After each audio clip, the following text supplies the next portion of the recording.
రకరకాల కేసులు పెట్టి నాయకులందరినీ కూడా జైళ్లలో పెట్టి సంబంధం ఉన్నా లేకపోయినా ఎట్లంటే అట్లా జైళ్లలో పెట్టి ఇదంతా కూడా వాళ్ళు చేయాల్సిన పనుల నుంచి డైవర్షన్ చేసే పరిస్థితి ఉందని చెప్పి కూడా మనం అందరం కూడా తెలుసుకోవాలని చెప్పి కూడా నేను తెలియజేస్తా ఉన్నాను. ఈ మొత్తం ఎపిసోడ్ లో అండగా నిలబడిన ప్రతి ఒక్కరు కూడా నేను మనస్ఫూర్తిగా అందరు కూడా పేరు పేరున ధన్యవాదాలు తెలుపుకుంటాను. అందరు కూడా నమస్కారం. Thank you.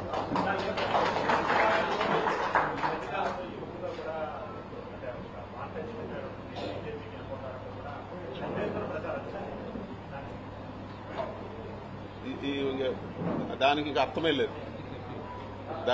లేదు. ఇవన్నీ కూడా కట్టుకథలు. తెలుగుదేశం నాయకులు కావాలని బురద కొట్టే పని కానీ దీనికి నేను సంజయ్ చేసినా కూడా అర్థమే లేదు.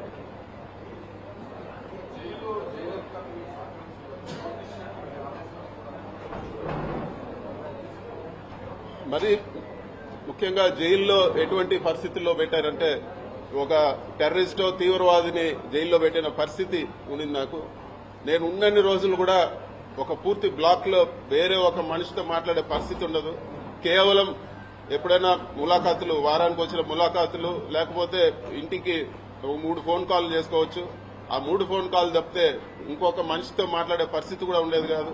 మొత్తం సీసీ కెమెరా నిఘా, ఎవరు చూస్తా ఉన్నారో ఆ సీసీ కెమెరాల్లో తెలియదు. విజయవాడలో కూడా ఆ సీసీ కెమెరాలో చూడగలుగుతారని చెప్పేవాళ్ళు. అధికారులు కూడా నాతో మాట్లాడేదానికి భయపడేవాళ్ళు. అసలు ఎవరు కూడా దగ్గరకు వచ్చే పరిస్థితి లేదు.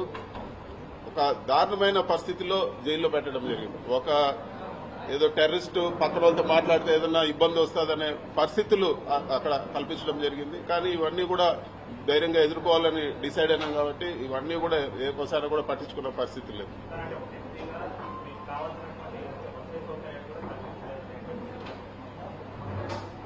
కోర్టు వసతులు కల్పించే విషయంలో కోర్టు ఆదేశాలు ఇచ్చే వరకు, కోర్టు నుంచి ఆదేశాలు ఇచ్చే వరకు ఏ ఒక్క వసతి కూడా జైల్లో కల్పించలేదు. వాళ్లకు చూస్తానే నాకు అర్థమైంది, జైలు అధికారులకు విపరీతమైన ప్రెజర్ ఉన్నది. వాళ్ళు ఏ ఒక్క వసతి కూడా కోర్టు నుంచి ఆదేశాలు రాకుండా ఏ ఒక్కటి కూడా కల్పించలేదు. ఇవ్వాల్సిన బేసిక్ రిక్వైర్మెంట్ కూడా అవన్నీ కూడా వచ్చిన ఫస్ట్ కోర్టు ఆర్డర్ వచ్చే వారం 10 రోజుల వరకు అస్సలు ఏ ఒక్క సహకారం కూడా లేదు.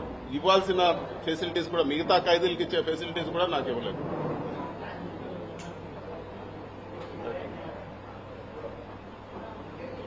ఓకే అన్న, థ్యాంక్ యూ అన్న.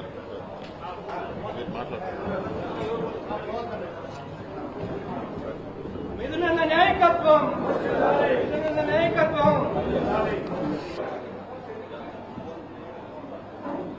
ఒక ఖైదీగా ఉండాల్సిన పరిస్థితి వచ్చిందని చెప్పి కూడా మీకు అందరు కూడా నేను తెలియజేస్తా ఉన్నాను. గౌరవ కోర్టు పెట్టిన ఆంక్షల మేరకు ఈ కేసు గురించి వివరంగా మాట్లాడేదానికి పర్మిషన్ లేదు. అయినా కూడా ఒక మాట నేను చెప్పదలుచుకున్నాను. గౌరవ కోర్టు ఇచ్చిన బెయిల్ ఆర్డర్ని ఒకసారి చదవమని కూడా నేను అందరినీ కూడా అడుగుతున్నాను. దాంట్లో ఇచ్చిన పాయింట్స్ 100% నిజమని చెప్పి కూడా నేను తెలియజేస్తా ఉన్నాను. గౌరవ కోర్టు ఏదైతే ఆర్డర్లో విషయాలు చెప్పిందో అవన్నీ కూడా మీ అందరినీ కూడా నేను ఒక్కసారి చదవమని చెప్పి కూడా నేను కోరుతా ఉన్నాను. ఇది వరకు ప్రెస్ మీట్ పెట్టి చెప్పడం జరిగింది. ఎన్ని ఇబ్బందులు పెట్టినా కూడా, ఎటువంటి ఇబ్బందులు పెట్టినా కూడా ఎదుర్కొనేదానికి సిద్ధంగా ఉంటామని చెప్పి ఈరోజు ఇన్ని రోజులు జైల్లో పెట్టిన తర్వాత కూడా మళ్లీ అదే మాట చెప్తా ఉన్నాను. ఎక్కడ కూడా అధైర్యపడే ప్రసక్తే ఉండదు. ఎక్కడ కూడా ఈరోజు పార్టీని ఇబ్బంది పెట్టినా వెనక తగ్గే ప్రసక్తి ఉండదని చెప్పి కూడా నేను ఈరోజు తెలియజేస్తా ఉన్నాను. ఇది ప్రతిసారి తెలుగుదేశం పార్టీ అధికారంలో ఉన్నప్పుడు, ఎప్పుడు తెలుగుదేశం పార్టీ అధికారంలోకి వచ్చినా కూడా కేసులు పెట్టే పరిస్థితి చూస్తూనే ఉన్నాము. 2014-19లో కూడా తప్పుడు కేసు పెట్టి జైల్లో పెట్టడం జరిగింది. అప్పుడు కూడా చెప్పినాను, ఇది తప్పుడు కేసు, ఇది కేవలం హరాస్మెంట్ చేసేదానికే పెడుతున్నారని ఆ రోజు కూడా నేను చెప్పడం జరిగింది.